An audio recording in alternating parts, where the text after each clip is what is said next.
ابو امامہ بن سہل بن حنیف نے کہا، میں نے معاویہ بن ابی سفیان رضی اللہ عنہ کو دیکھا، آپ ممبر پر بیٹھے، مؤذن نے اذان دی، اللہ اکبر اللہ اکبر۔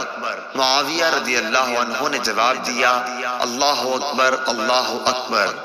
مؤذن نے کہا، اشہد ان لا الہ الا اللہ۔ معاویہ رضی اللہ عنہ نے جواب دیا، اور میں بھی توحید کی گواہی دیتا ہوں۔ مؤذن نے کہا، اشہد ان محمد رسول اللہ۔ معاویہ نے جواب دیا، اور میں بھی محمد صلی اللہ علیہ وسلم کی رسالت کی گواہی دیتا ہوں۔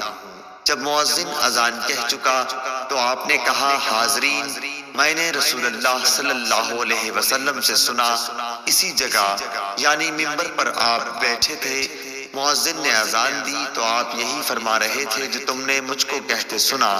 صحیح بخاری حدیث نمبر 914۔